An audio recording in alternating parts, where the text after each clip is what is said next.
2021 में आकाश सिंह ने पुलिस पर गोलियां चलाई थीं, 20 से ज्यादा बम फेंके थे, लेकिन हावड़ा का ये डॉन बचा रहा। आरोप है कि ममता बनर्जी की सरकार में उसे राजनीतिक संरक्षण मिला हुआ था, जिसकी वजह से कई आपराधिक घटनाओं में शामिल होने के बावजूद पुलिस उसे अरेस्ट नहीं कर पा रही थी। इसका रुतबा ऐसा था, सिर्फ नाम सुनकर ही पूरा इलाका थरथराता था। लेकिन सरकार बदली तो हावड़ा के दबंग की सारी दबंगई निकल गई।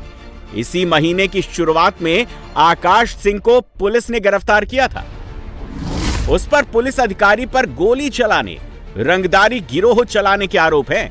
आकाश सिंह पर 20 से ज्यादा आपराधिक केस दर्ज है।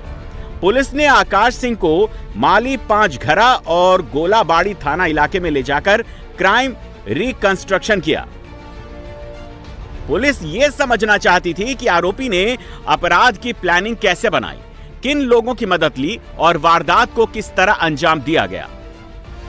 क्राइम रिकंस्ट्रक्शन के दौरान शुक्रवार को आकाश सिंह हाफ पैंट और टी शर्ट में दिखाई दिया, लेकिन पुलिस जब उसे दोबारा क्राइम सीन पर लेकर पहुंची तो उसके बाल और दाढ़ी गायब थे। वो केवल शॉर्ट्स और बनियाइन में नजर आया। इस दौरान भारी पुलिस बल तैनात रहा। आकाश सिंह को अलग अलग इलाकों में घुमाकर घटनाओं की जानकारी हासिल की गई। हावड़ा के डॉन की जिस लोगों के बीच में दहशत थी, पुलिस ने उन्हीं के सामने आकाश सिंह की परेड निकाल दी। टीएमसी सरकार के समय दबंगई करने वाला माफिया खौफ में नजर आया। আমি নিজে জানি না কেন ঘোরানো হচ্ছে। আমাকে বলা হয়েছে পুলিশের তরফ থেকে যে তোমাকে ঘোরানো হবে, ওই ঘোরাচ্ছে আমাকে। এখন আপনি এখানে কি অপরাধ করেছেন? কোনো অপরাধ করিনি। ঠিক আছে, আনা হয়েছে। আমি নিজে জানি না কেন আনা হয়েছে। आकाश सिंह लग्जरी लाइफ जीता था, महंगी महंगी गाड़ियों से घूमता था। अपने सोशल मीडिया पोस्ट में वो खुद को किंग कहता था, लेकिन शुभेंदु सरकार में उसका सारा दबदबा खत्म हो गया, सारी हेकड़ी निकल गई। हावड़ा में आकाश सिंह का परेड निकला तो संक्राइल में पुलिस ने छोटे डॉन सनी मोल्ला का भी जुलूस निकाल दिया। सनी मोल्ला टीएमसी सरकार के दौरान संविदा पर होमगार्ड था, लेकिन उसका काम अवैध वसूलीबाजी, तोलाबाजी करना था।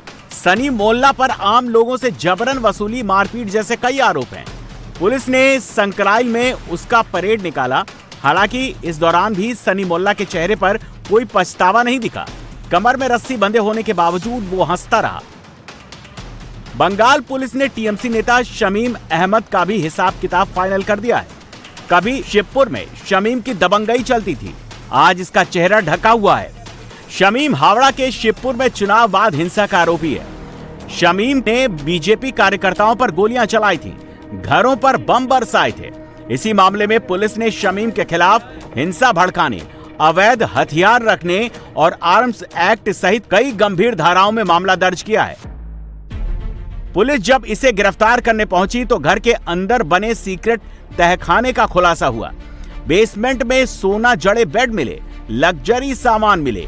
जमीन के नीचे शमीम ने 5 स्टार होटल जैसे इंतजाम किए हुए थे। शमीम इस ठिकाने का इस्तेमाल वारदात करने के बाद छिपने के लिए करता था।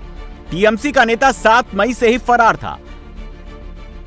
हावड़ा पुलिस को इसकी लोकेशन मुंबई में मिली। इसके बाद पुलिस इसके साथ 3 आरोपियों को ट्रांजिट रिमांड पर हावड़ा लेकर आई।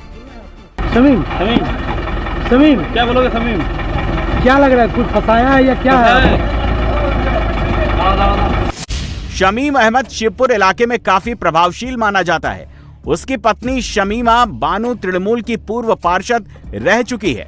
वो खुद भी टीएमसी से शिवपुर वार्ड का अध्यक्ष रह चुका है। 2011 में टीएमसी ज्वाइन करने के बाद शमीम ने तोलाबाजी और सिंडिकेट सिस्टम से करोड़ों की संपत्ति बनाई। ये दुर्गापुर का डॉन राजा गुन उर्फ सुदीप गुन है। राजा गुन पर रंगदारी मामले और अवैध हथियार रखने का आरोप है। सुदीप गुन को कई बार तृणमूल कांग्रेस की बैठकों और रैलियों में देखा गया था। सत्ता के संरक्षण में सुदीप लोहे का अवैध कारोबार करता, लेकिन टीएमसी सरकार के दौरान इस पर कोई कार्रवाई नहीं हुई। लेकिन 4 मई के बाद पुलिस ने सुदीप के अपराधों की पूरी लिस्ट निकाल ली, उसे गिरफ्तार कर लिया है।